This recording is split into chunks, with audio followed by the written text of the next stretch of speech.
Rocks that move on their own. No human, no animal. Just stone carving lines across a baking desert floor while nobody watches. Death Valley holds one of the most documented mysteries on Earth. And the answer is stranger than any theory you've heard. A flat clay bed, 3 miles long, stones up to 700 pounds, trails stretching 1,500 feet with sharp turns, and parallel tracks like they're racing. Scientists chased this for decades with every tool they had. What moves them? Why do they stop? And what took so long to catch one in motion? The playa stretches 2.8 miles north to south, 1.3 miles east to west. The surface is almost perfectly flat. Northern end just 1.5 inches higher than the south. Dried clay cracks into polygons under the sun. Mountains rise 1,500 to 2,000 feet on all sides. The Cottonwood Mountains flank the east. Nelson Range to the west. Ubeheba Peak climbs 5,678 feet, towering 1,964 feet. Above the lakebed, Racetrack Playa gets 3 inches of rain per year. Summer temperatures crack 120 degrees. Winter nights drop below freezing.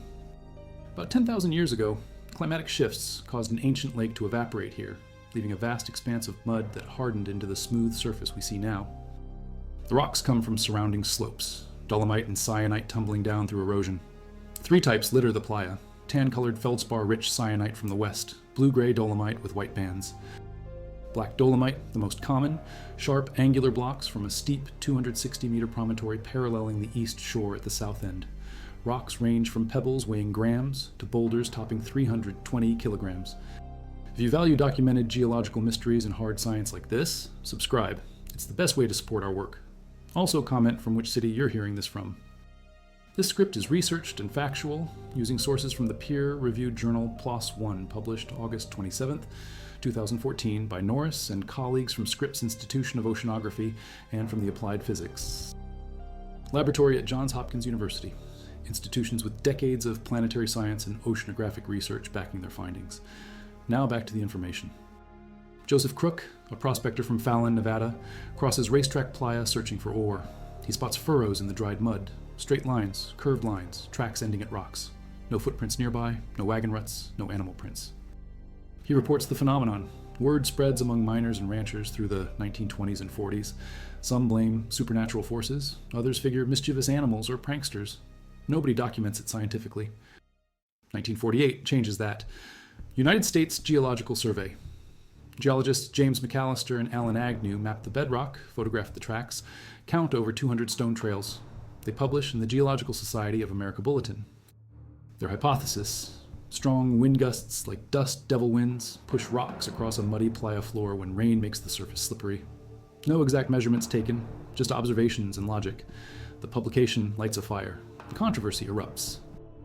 Scientists want proof. Some stretch 330 feet. Width ranges 3 to 12 inches. Depth stays under 1 inch most of the time. Tracks run straight, curve, zigzag, double back. Rocks sitting side by side leave parallel trails for a distance, then one veers left or right while the other continues straight. Kirk submits his report. He confirms one thing: the rocks move without human intervention because the playa is too remote and the tracks too numerous for pranks. He maps numerous tracks between 1952 and 55. His observations reveal parallel trails suggesting coordinated movement. Stones weighing several hundred kilograms left these marks. Stanley calculates wind alone cannot generate enough force to overcome friction and mass on a wet clay surface. He proposes large ice sheets embed rocks, float them slightly off the playa bed, reduce friction. Wind then pushes the ice sheets carrying the rocks. His paper, Origin of Playa Stone Tracks, Racetrack Playa, Inyo County, California, appears in the Geological Society of America Bulletin. It dismisses magnetic forces and supernatural explanations. Ice flotation becomes the leading theory, but nobody has seen it happen. The southeast corner, 5 centimeters lower than the rest, holds water. The surface turns to slippery mud. Wind gusts blow. Rocks up to 25 centimeters in length move purely from wind on the wet surface. No ice involved. The observer watches it happen. This throws a wrench into ice flotation theory. Wind and water work alone under certain conditions, but the observation goes largely unnoticed in published literature for decades. Professor John Reed leads 6 research students from Hampshire College and University of Massachusetts Amherst in a follow-up study. They name stones. Karen, a dolomite block 74 by 48 by 51 centimeters, weighing 320 kilograms. They survey the area over 7 years. Karen doesn't move during the entire monitoring period. Her trail measures 170 meters long, straight and old. Researchers theorize she created it from momentum during her initial fall onto wet playa. Sometime before May 1994, Karen vanishes. Winter of 1992 to 93 was unusually wet. Artificial removal seems unlikely. No truck tracks, no winch damage to the playa. 1994, a possible sighting of Karen appears 800 meters from the playa, half a mile away. 1996, San Jose geologist Paula Messina rediscovers Karen. The cameras record transient meteorological phenomena. Researchers Ralph Lorenz and Brian Jackson start using this technology. They want to study desert weather features that might have analogs on other planets. Lorenz works at the Applied Physics Laboratory at Johns Hopkins University. Jackson teaches physics at Boise State University. They know movements occur maybe once every 3 years and last about 10 seconds based on estimates. The challenge? Sift through 10 million seconds of non-transit time to catch one event. They develop wind-triggered imagery to reduce wasted footage. Richard Norris, paleobiologist at Scripps Institution of Oceanography, teams up with his cousin James Norris from engineering firm Interwolf in Santa Barbara. They bring in Jib Ray, also from Interwolf. Ralph Lorenz and Brian Jackson join the team. They call it the Slithering Stones Research Initiative. Their mission: solve the public mystery. They need volunteers who will repeatedly visit the remote dry lake, quarry rocks, maintain custom instruments. National Park Service won't let them use native rocks. They bring in similar dolomite blocks from Darwin Canyon, California, coordinates north 36.28936, west 117.53727. They bore cavities into 15 rocks using concrete boring tools. Inside each cavity, they place a GPS logger engineered by Interwolf. The device records GPS location and temperature every 60 minutes. Once a rock moves and disengages from a magnetic trigger buried in the playa surface, the logger switches to continuous recording at 1-second intervals. They install a high-resolution weather station near the playa, capable of measuring wind gusts to 1-second intervals. They set up time-lapse cameras aimed at the southeast corner. They visit 5 to 8 times per year to swap battery packs and download data. Evidence suggests frequency of rock movement may have declined since the 1970s due to climate change. Warmer winter nights mean less ice formation. The team expects to wait 5 to 10 years. They wait. November 21st through 24th, 2013. A regional winter storm hits. Rain totals 3.61 centimeters. Snow falls about 20 centimeters. Using NOAA tables for snow water equivalent at temperatures near 0 Celsius, that converts to roughly 2.03 centimeters liquid water. Total precipitation approaches 6 centimeters. Water drains from surrounding mountains onto the playa. By late November, a shallow pond forms. Maximum depth 10 centimeters. The playa stays flooded through early February 2014. GPS loggers record it, time-lapse cameras capture it.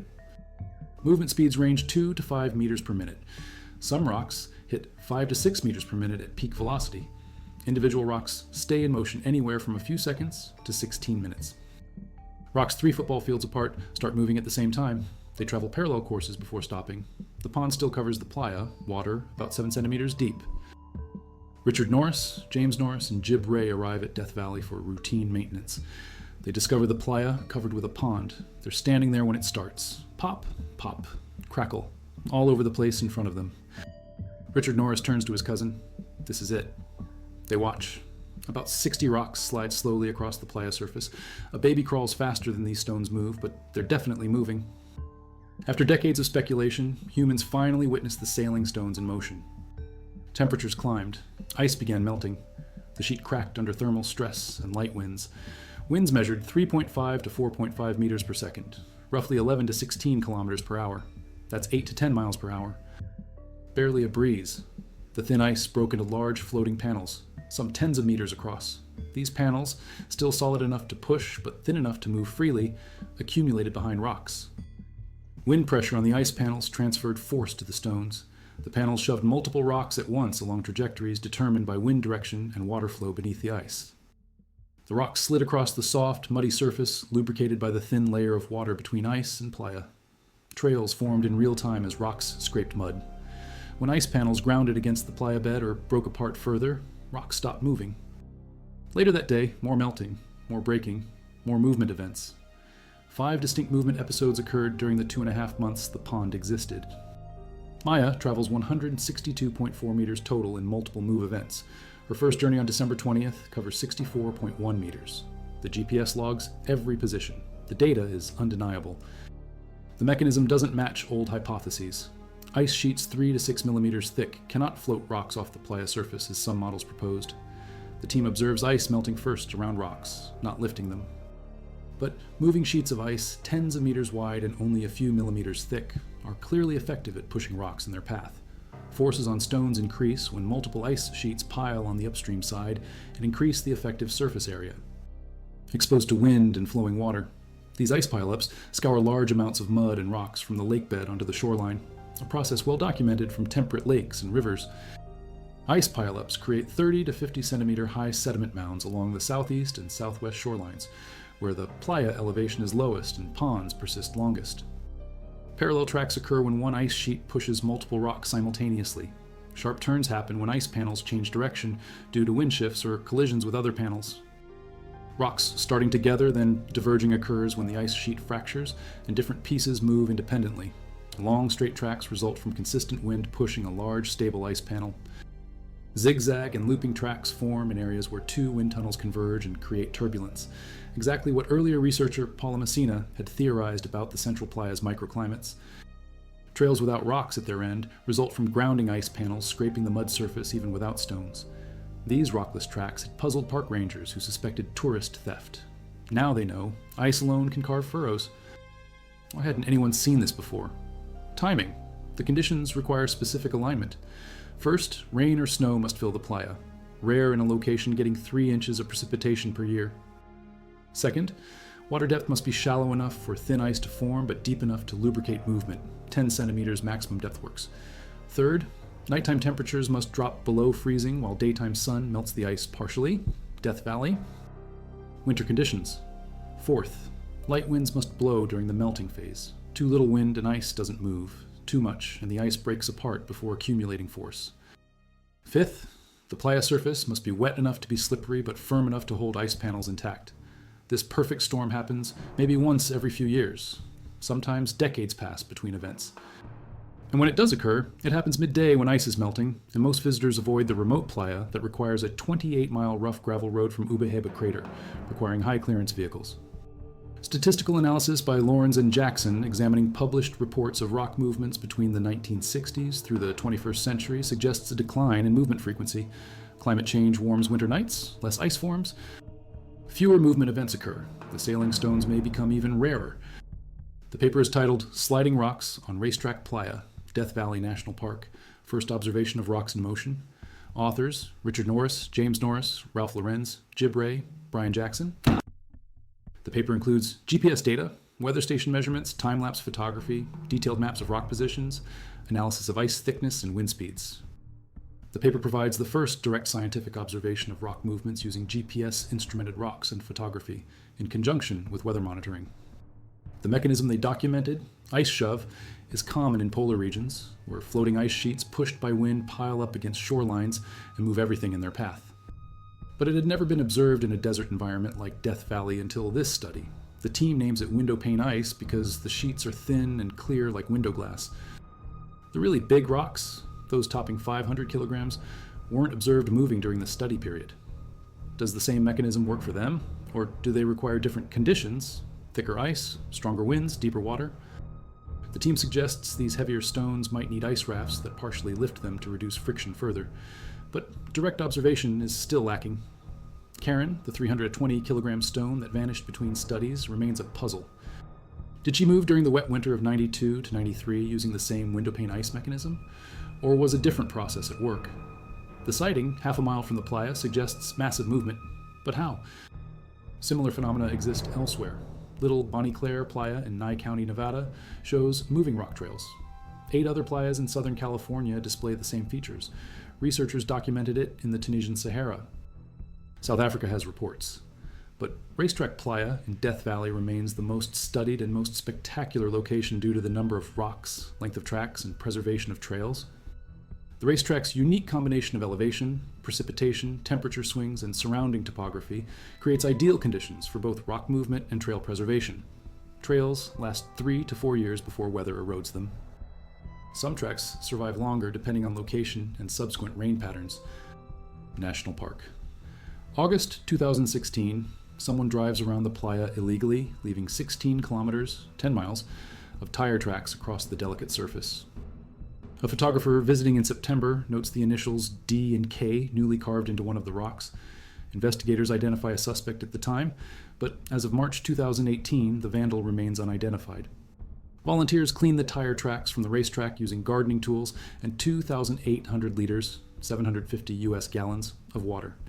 Every footprint on wet playa creates a scar lasting decades. Park Service prohibits walking on the playa when wet. Driving off established roads is forbidden. Visitors who touch rocks or disturb trails damage irreplaceable natural features. Access remains challenging. The racetrack road from Ubahibi Crater is rough washboard with sharp volcanic rocks. High clearance four-wheel drive vehicles required. Travel time, 2 to 3 hours, one way. No services along the route.